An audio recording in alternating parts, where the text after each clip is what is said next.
Bonsoir, bonjour à toutes. Bienvenue dans votre émission Étoile Sport qui illumine votre cité comme le 15e jour du mois linéaire dans la cité authentique de Conakry. Nous vous savons très nombreux derrière votre télé pour suivre les programmes de cette télévision. Au menu, retenez que l'émission va s'articuler sur 3 sujets ce soir. Nous vous parlerons du limogeage de Kaba Diawara à la tête du Civi national de Guinée les semaines dernières, suivi de la mise en place d'un directoire. Bisbee à la Fédération guinéenne de football, 7 membres dont 5 signataires d'une pétition désapprouvent les décisions de Bouba Sampil, le président de la Fédération guinéenne de football. La Guinée se prépare administrativement pour le coup d'envoi des éliminatoires de la Coupe d'Afrique des Nations Maroc 2025. Le Chili aura à faire courant septembre 2 matchs très importants pour l'entrée en matière. Nous revenons dans cette émission et sur ce plateau de la télé Étoile TV. D'abord, vous présenter mes co-animateurs de cette émission. Bangoura Mohamed, bonsoir et bonne arrivée. Bonsoir à Madeleine, bonsoir à nos fidèles téléspectateurs. À ma gauche, vous avez l'enfant de Woneti, Tafsir. Bonsoir et bonne arrivée, Tafsir. Bonsoir à tous les téléspectateurs d'Étoile TV. Bonsoir à toutes et à tous. Comme je le disais tantôt à l'intro de cette émission, Mohamed Bangoura, Tafsir Sila, Kaba Diawara limogé à la tête du Civi national de Guinée après, en tout cas, des fessées du côté de Paris au compte des Jeux Olympiques. On a été quand même surpris de ce limogeage parce qu'on s'attendait. On savait déjà que oui, c'était dans les couloirs parce que par rapport à tout ce que Kaba a eu à faire à la tête de nos sélections nationales, parce qu'il faut le rappeler que Kaba, pour un premier temps, il a été nommé comme entraîneur de l'équipe A. Il est venu au début comme étant intérimaire de l'IGC, d'abord team manager, intérimaire. Et finalement, il y a eu ce semblant d'appel à candidature qui a été... Ah, semblant d'appel à candidature. C'était un semblant d'appel à candidature parce que c'est une compétition à laquelle ces entraîneurs postulants, en tout cas, prenaient part, mais on connaissait le nom du vainqueur, c'est ce qui fait parce que c'était sous leur comité de normalisation.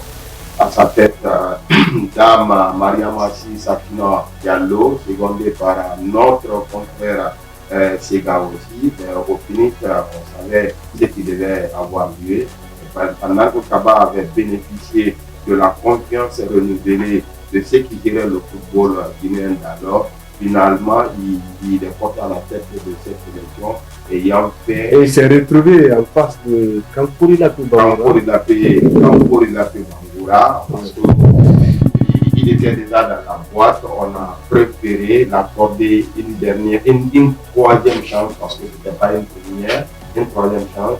Et depuis qu'il est venu à la tête de cette élection, là il y avait quand même quelques bons résultats, mais on nous a toujours appris d'être patient et de lui donner encore plus de chance à l'image de Aliou Cissé du Sénégal. Sauf que les contextes n'étaient pas les mêmes parce que connaissant la gestion de Kaba Diawara avec des problèmes, des tensions qui régnaient dans son vestiaire. Est-ce que ces tensions-là, il était l'entraîneur, il devrait en tout cas circonscrire tout cela. Est-ce que l'instance dirigeante aussi du football ne devrait pas prendre son bâton de pèlerin, dire oui, c'est nous qui l'avons recruté, on doit l'aider, on doit l'appuyer, en ce sens pour que dans son vestiaire, il n'y a pas trop de disputes comme vous le dites. Oui, mais vous savez, Kaba, c'est quelqu'un de foi, il s'en tient qu'à lui-même, et c'est pourquoi ceux qui géraient le football d'alors n'ont pas voulu trop s'initier dans la gestion de vestiaire. Bon, on peut comprendre ce qui s'est passé par le moment parce qu'il y a certains joueurs qui ont été victimes, qui ont été écartés jusqu'au départ de Kaba, qui n'ont pas bénéficié de la confiance à renouveler de Kaba Diawara, notamment Mohamed Mahdi. Vous voulez dire que ce limogeage, en tout cas, on peut projeter ou faire une rétrospective sur tous ces manquements-là au départ de Kaba? J'en viens parce que c'est juste un préambule que je suis en train de parler. Maintenant, s'il faut se projeter directement dans le vif du sujet, Kaba certes, il était l'entraîneur de l'équipe principale et l'équipe A. On a vu notre dernière participation à la Coupe d'Afrique des Nations en Côte d'Ivoire. Quand il est revenu, il y avait l'équipe Espoir aussi qui était en liste, parce que l'équipe Espoir, c'est l'antichambre de l'équipe A. Et c'est un certain Morlaye Cissé Panouchi qui était le coach principal qui a conduit cette équipe à la CAN au Maroc. Fort malheureusement, nous avons terminé 4e et c'est ce qui nous a permis de rester d'abord en attente pour être barragiste. Et pendant que la Guinée était dans ses préparatifs, à notre grande surprise, le comité de normalisation d'alors a décidé de débarquer Morlaye Cissé. Le motif brandi, c'était le manque de résultats, le manque d'atteinte de l'objectif. On a quand même, on s'est posé d'énormes questions. Est-ce que le contenu du communiqué colle à la réalité? Mais sauf que c'était eux les décideurs. On s'est contenté de cette décision. D'abord, finalement, il y a eu ce qu'on appelle l'élection au mois de janvier, le 6 janvier.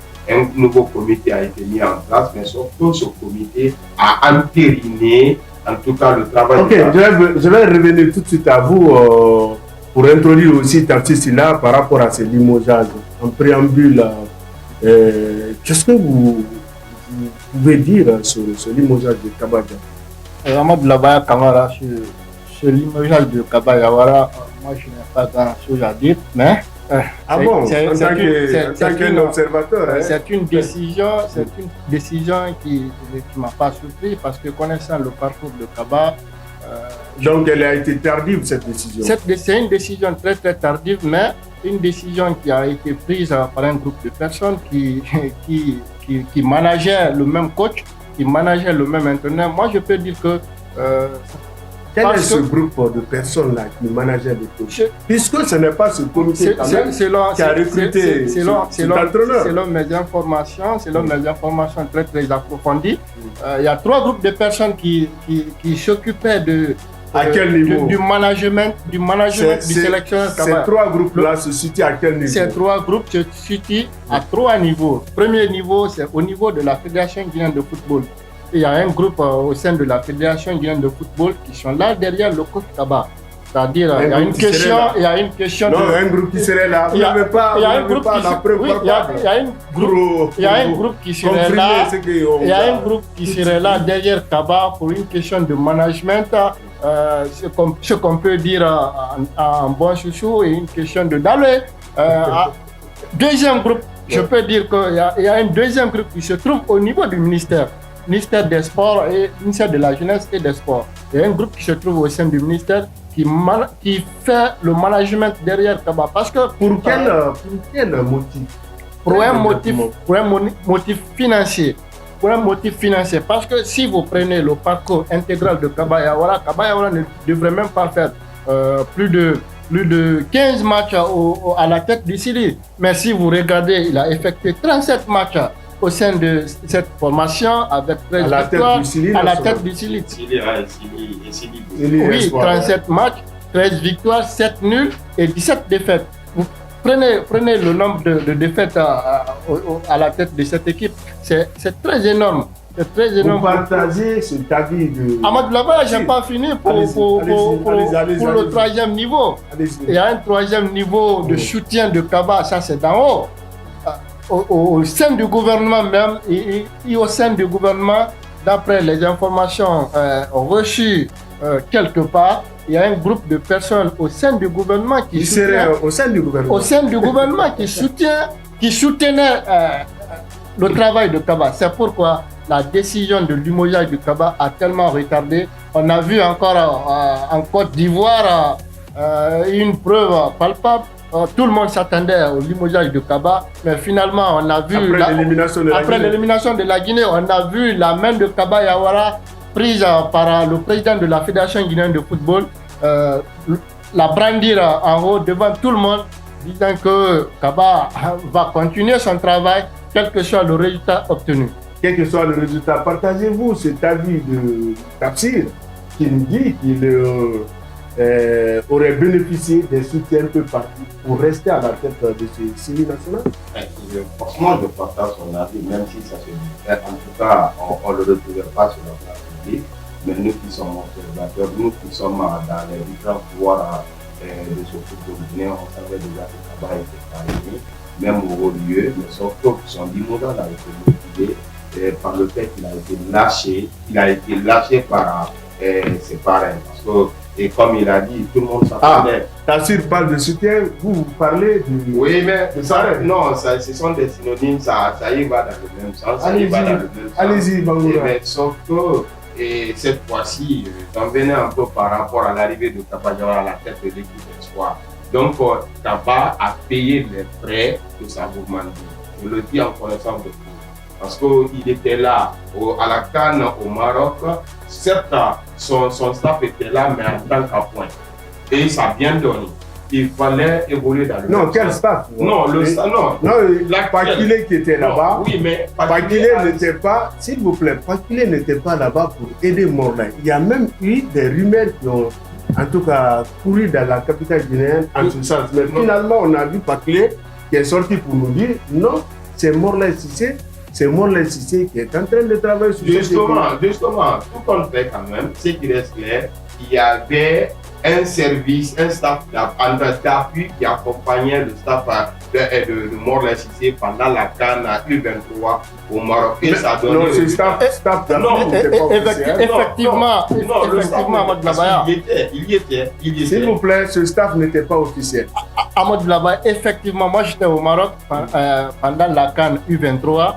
J'y étais, donc je connais un peu en profondeur les dessous de cet événement. Effectivement, il y avait un staff, mais un staff caché qui était. Non, quand je dis parce que pourquoi caché? Pourquoi ce qui n'est pas officiel? Pourquoi caché? On peut jamais officialiser, on ne peut jamais publier deux staffs à la fois à la tête d'une fédération. C'est impossible. C'est pourquoi, derrière l'équipe, c'est pourquoi il y a. Non. On a vu avec l'équipe qui est partie en Arabie Saoudite quand même. Non. S'il vous plaît, Kaba Diawara, on l'a officialisé. Non, attention. L'équipe qui est partie en Arabie Saoudite pour FIFA Series, les rôles étaient bien définis. Il y avait un staff principal. Les autres étaient là comme étant superviseurs parce que la supervision était assurée par l'entraîneur principal, Kaba Diawara, mais aussi Campo Rilaté qui est directeur technique. Là, les rôles étaient définis. Sauf qu'au Maroc. Non, c'est ce que je dis. Comme vous dites qu'on ne peut pas mettre de ça, on pouvait aussi définir clairement, pas qu'il était un assistant de Kaba Diawara et l'envoyé spécial de la Fédération guinéenne de football pour accompagner le staff de Morlaï Cissé. Dans ce cas, ce n'est pas deux staffs. On peut y avoir un collège d'entraîneurs derrière une équipe, derrière un staff pour soutenir ou bien pour aider cette équipe. Mais on ne peut pas avoir à la fois. Si on voit à la fois, on a vu au Cameroun, dès qu'on voit deux staffs officiels, c'est qu'il y a un problème. Mais pour la CAN U23 au Maroc, moi j'y étais. Donc, je voyais deux staffs, un staff officiel et un staff officieux. Mais est-ce que ce staff-là travaillait sur le terrain? Non, le staff ne travaillait pas sur le terrain, mais ce staff donnait des décisions à travers des réunions, à travers des rencontres, même le limogeage de Panussi. Et il y a eu une réunion, moi j'y étais. J'étais parti à l'hôtel pour chercher quelqu'un, pour rencontrer quelqu'un, j'étais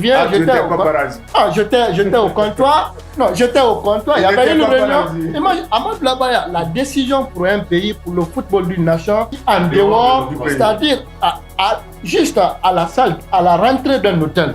Moi, j'étais là, ils étaient derrière moi. J'étais habillé avec un jaquette un peu gros, on ne pouvait pas me reconnaître. Il y avait eu des décideurs qui étaient derrière moi. Ils ont décidé que moi là je serais remplacé. Ça s'est fait au Maroc, pas en Guinée. C'est pourquoi j'avais fait une publication avant même mon arrivée en Guinée. Je dis si vous retrouvez Morlaï encore à la tête du CILI U23, c'est que ne me considérez plus. J'ai parlé avec un journaliste guinéen. Malgré qu'il est ce comité l'a fait revenir. Non, le problème est que c'était décidé. On cherchait juste une porte de sortie pour lui faire débarquer. Sinon, c'était décidé depuis au Maroc.